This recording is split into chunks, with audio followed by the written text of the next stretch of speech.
But what the Indian Muslims are failing to understand is that Yes. और India में आज तक हिंदू जो हैं वो अक्सरियत में, उनको अगर आप इम्पोज करेंगे, वहम है या खुशफहमी है कि हम एक रोड मैप बनाएंगे और फिर हम मुसलमानों की हुक्मरानी वापस ले आएंगे, ये इसी तरह के काले धंधे करके, तो आई थिंक बहुत बड़ी गलत फहमी है।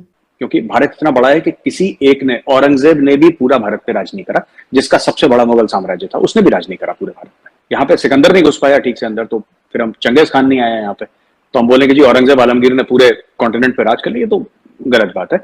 अब ऑन द अदर हैंड क्या हुआ है कि जब से ये मोदी साहब की गवर्नमेंट आई है, तो somehow that has made the Indian Muslims extremely uncomfortable, क्योंकि उनको आदत हो गई थी एक प्रेफरेंशियल ट्रीटमेंट की। अब now here is a government which says कि सबको हम बराबर ट्रीट करेंगे, और किसी के बाप का हिंदुस्तान नहीं है कि आप बोलेंगे कि हमें ज्यादा अच्छा ट्रीटमेंट दें क्योंकि हम इस मजहब से आते हैं। इंडिया में और भी माइनॉरिटीज हैं। देखिए, मैं पाकिस्तान को ब्लेम नहीं करूंगी इसमें। अगर वहां के नारे आप यहाँ लगाएंगे, फिर अगर आपको कोई ये कह देता है कि ठीक है आप पाकिस्तान चले जाओ, अगर आपकी इसी तरह की सोच है, पाकिस्तान इसीलिए बना था ना, इसी तरह की सोच के लोगों के लिए बना था, चले जाइए। खुदा ना खास्ता अगर हिंदू मेजोरिटी जो है वो भी इसी तरह का माइंडसेट डेवलप करने लग जाए, तो फिर क्या बनेगा हमारी कंट्री का? क्या कुछ सेंस है कि नहीं? नो, बिल्कुल। इस तरह की शिद्दत पसंदी इंडिया का या एक्सट्रीम लेवल बढ़ गया, एक्सट्रीमिज्म बढ़ गई है कि लोगों में बर्दाश्त नहीं है। वजह क्या है, इसके पीछे रीजंस क्या है? ये जो आइडियोलॉजी है ना, गुस्ताखे नबी की एक ही सजा सर तन से जुदा, ये तो बरेलवियों ने ये नारा दिया था, जो अब इंडिया में स्लोली पिकिंग अप।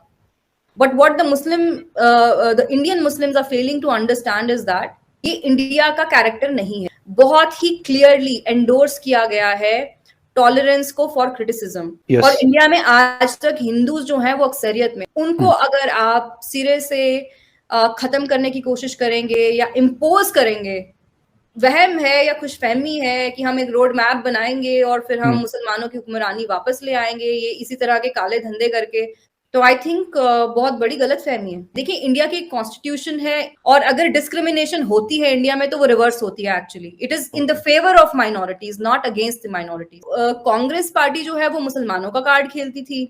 अब ऑन द अदर हैंड क्या हुआ है कि जब से ये मोदी साहब की गवर्नमेंट आई है, तो they started deliberately appealing to the Hindu sentiments, क्योंकि जब कांग्रेस ने मुसलमानों की साइड चुन ली है, तो इनके पास फिर यही रह जाता है कि भाई हम हिंदूज को जो है इक्वालिटी दिलाएंगे। अब कितना कर रहे हैं, क्या नहीं कर रहे हैं, हमें नहीं पता, but somehow that has made the Indian Muslims extremely uncomfortable, क्योंकि उनको आदत हो गई थी एक प्रेफरेंशियल ट्रीटमेंट की। अब now here is a government which says कि सबको हम बराबर ट्रीट करेंगे, और किसी के बाप का हिंदुस्तान नहीं है कि आप बोलेंगे कि हमें ज्यादा अच्छा ट्रीटमेंट दें क्योंकि हम इस मजहब से आते हैं। इंडिया में और भी माइनॉरिटीज हैं। क्या इंडिया में पारसी नहीं है, जैन नहीं है? देखिए, मैं पाकिस्तान को ब्लेम नहीं करूंगी इसमें। जो पाकिस्तान से ये चीज लेके इंडिया पे इम्पोज करता है ना, गलती बिल्कुल उसकी है। भैया, हमारा खुद का बच्चा खराब है, हम दूसरे को नहीं बोल सकते। अगर वहां के नारे आप यहाँ लगाएंगे, फिर अगर आपको कोई ये कह देता है कि ठीक है आप पाकिस्तान चले जाओ, अगर आपकी इसी तरह की सोच है, पाकिस्तान इसीलिए बना था ना, इसी तरह की सोच के लोगों के लिए बना था, चले जाइए। तो फिर वो कहते हैं कि ये हमारा भी मुल्क है।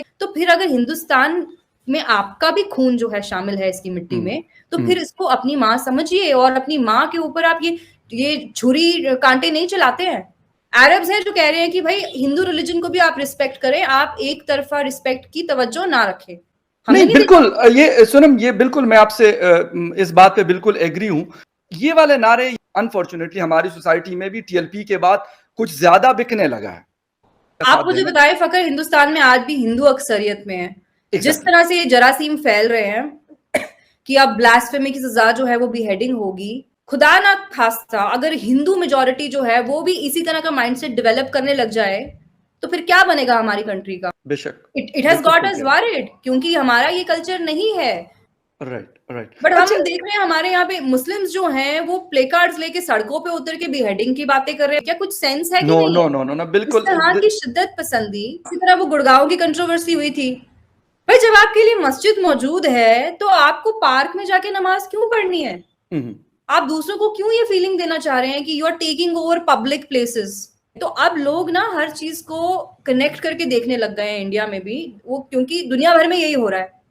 अब जैसे जब ये उदयपुर की बिहेडिंग हुई, तो बहुत सारी मुस्लिम ऑर्गेनाइजेशंस हैं, जैसे जामा मस्जिद के जो इमाम हैं, उन्होंने भी एक लेटर जारी किया, उन्होंने उसमें लिखा कि आप मोहम्मद साहब के नाम पे ये सब मत करिए। ठीक है, it's welcome Fakhar, but at the same time जब इन्हीं मसाजिद के बाहर लोग प्ले कार्ड लेके खड़े होते हैं गुस्ताखी नबी की एक ही सजा, तो ये जो इमाम है क्या इनको घर नहीं भगाना चाहिए?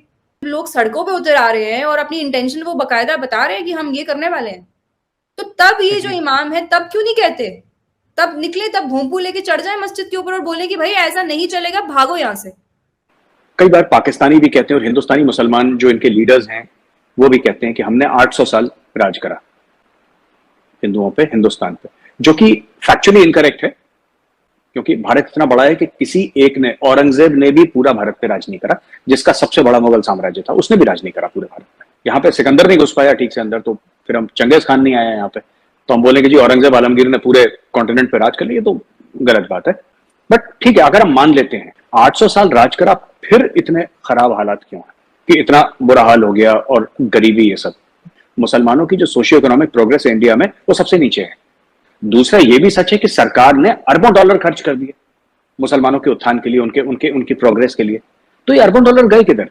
या तो सरकार झूठ बोल रही है, या जिनको फंड्स मिलने थे वो झूठ बोल रहे हैं।